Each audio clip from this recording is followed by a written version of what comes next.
The climate crisis is a stark reality, and its impact on the global south, primarily inflicted by the actions of the global north, is undeniable.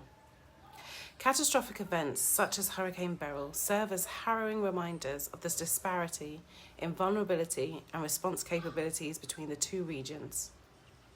The global north's historical and ongoing contributions to climate change through industrial emissions and unsustainable practices have disproportionately affected the global south, which lacks the infrastructure, support, and resources to effectively mitigate and adapt to these crises. Hurricane Beryl is not an isolated incident, but a representation of a growing pattern of extreme weather events that are exacerbated by climate change. These events have far-reaching consequences on the mental health and overall well-being of affected populations, particularly in nations that are ill-equipped to handle such disasters. Coupled with the normalization of violence and desensitization to death in these regions, it creates a devastating cycle of intergenerational trauma and mental health crises that are often overlooked despite the fact we have qualitative studies identifying the transmission of trauma through generations. I am acutely aware that I experienced this hurricane from a place of privilege. I had thoughts of escaping the isolation. I wasn't trapped in darkness, but instead struggled to sleep out of fear from carbon monoxide seeping into my home from the generator, which was then exacerbated by reports of a nearby citizen dying from carbon monoxide poisoning. I felt fatigued from having to collect water from a nearby standpipe, which had to be loaded into my car. Now, this wasn't an option for those that maybe don't own a vehicle, who I heard collected rainwater and added bleach and then used it to bathe their families. My children's behaviour changed, and they developed new fears around strong winds and the novelty of the whole family sleeping in one room to provide company, whilst others struggled in small spaces with no air conditioning or fans to keep cool. We could tell the changes in their language and their behaviour was a direct result of the hurricane, and we were able to accommodate their emotions and help them to articulate their fears and emotions. But what about the child whose fears and behaviours are misunderstood or cast aside whilst the family deals with the devastation and destruction that is visible to them in a society that does not yet prioritise mental health? When the little boy struggles to sleep and carries tension and fear in his jaws and his shoulders? What happens when he's habitually grinding his teeth at night, damaging his teeth and creating tension headaches? What happens in 5, 10, 15 years' time when, after the culture of toxic masculinity, along with the growing climate crisis, normalizes the suppression of fear and desensitizes him to such catastrophic events? He still carries the tension until one day the headaches are just unbearable. He's then misdiagnosed because no one knows it started when he was 6 during Hurricane Beryl. He's medicated, the symptoms are masked, and he becomes numb. The psychological toll of natural disasters is profound, leading to an endemic of mental health issues.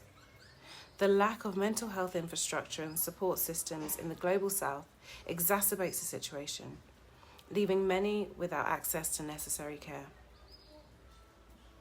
The trauma experienced during such events can lead to long-term mental health conditions, including anxiety, depression, and post-traumatic stress disorder, also known as PTSD. This trauma is often passed down through generations, perpetuating a cycle of mental health crises and vulnerability.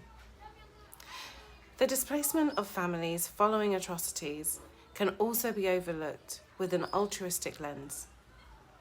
The saviour complex diminishes swiftly following a tangible action. However, it's more than providing a roof. It's more than providing aid. Imagine losing all of your possessions in such a harsh and trauma-inducing circumstances that cannot be fixed with accommodation. We need to consider the repercussions on one's mental health. Are these families accounted for? What happens once the dust settles and the conversations stop? How do these families or individuals integrate into new communities without their past lives? What happens when they return back to their original homes to rebuild? I spoke to a lonely farmer a few weeks ago who lives nearby.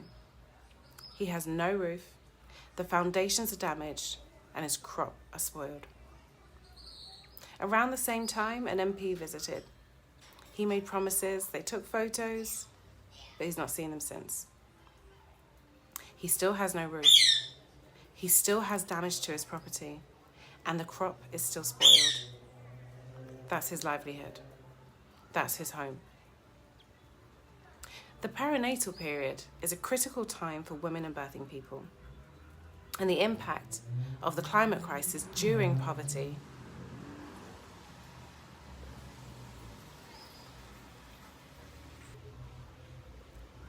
The perinatal period is a critical time for women and birthing people, and the impact of climate crisis during this period can be particularly severe. In Jamaica, for instance, the declining birth rates are a cause for concern. Data from the Ministry of Health and Wellness indicates a significant decline in birth rates over the past decade. This decline has serious implications for the population and the economy, potentially leading to a demographic crisis. According to the Ministry of Health and Wellness Jamaica, the birth rate has decreased from 17.8 births per thousand in 2010 to 13.6 births per thousand in 2020. This decline can be attributed to a range of factors, including economic instability, increased instances of domestic and sexual violence, and rising mental health issues among women of childbearing age. The Minister of Health and Wellness, Dr. Chris Tufton, has emphasised the urgent need for comprehensive support systems. I quote, "We are witnessing a troubling decline in birth rates, and it's imperative that we address the underlying causes, including the pervasive mental health challenges faced by our population." End quote. Women and birthing people need robust support systems to ensure their well-being during the perinatal period. There have been rumours of banning of contraceptive drugs to counter this, which is a direct violation of human rights, to the detriment of women and birthing people. Perinatal mortality and morbidity are influenced by several factors, including suicide, domestic violence, and sexual violence. The interconnection between these factors and the broader mental health crises cannot be ignored. In Jamaica, the rate of domestic violence has seen an alarming increase, with the Jamaica Constabulary Force reporting a 20% rise in domestic violence cases in 2022 compared to previous years. Over the past 13 months, where I have spent extended periods of time in Jamaica, I have worked with families that have experienced neonatal loss, domestic, sexual, and obstetric violence, and witnessed the outcomes firsthand. The psychological impact of such violence during the perinatal period is profound, leading to an increased risk of perinatal mortality and morbidity. The trauma that's experienced by women and birthing people can result in adverse birth outcomes, including preterm births, low birth weights, and even stillbirth. This not only affects the immediate generation, but also has long-term implications for future generations, the population, and the economy. The Lewin Group is spearheading efforts to address the challenges through grassroots education and mental health support. By developing accessible community-based programs, we aim to provide first aid responses to mental illness, including talking therapies, techniques, and effective triaging and signposting. Our goal is to build resilience within communities, ensuring that mental health support is available to those who need it most. We've started by working and providing aid along with White Ribbon Alliance UK, and welcome opportunities to develop professional relationships with other organisation and organisational partners that are working to ethically affect change and provide support to the global majority of marginalised people. The climate crisis is a global issue that demands immediate action. The physical health implications, such as the transmission of disease like leptospirosis, dengue, and malaria, and structural rebuilds are not the only priorities, as serious as they are. The global north must acknowledge its responsibility and provide adequate support to the global south, which bears the brunt of climate-induced disasters. The Caribbean produces only 0.3% of the world carbon emissions, yet face the highest disaster risks in the world, risks which are increasing in intensity and speed due to climate change. These islands are suffering and could even disappear because the rest of the world can't reduce their carbon emissions. Addressing the mental health crisis and intergenerational trauma resulting from these events is crucial. By supporting grassroots initiatives and providing comprehensive mental health care, we can mitigate the long-term impacts and build a more resilient future for vulnerable populations. The time to act is now, before the repercussions reach the global north and it becomes too late. Thank you for listening.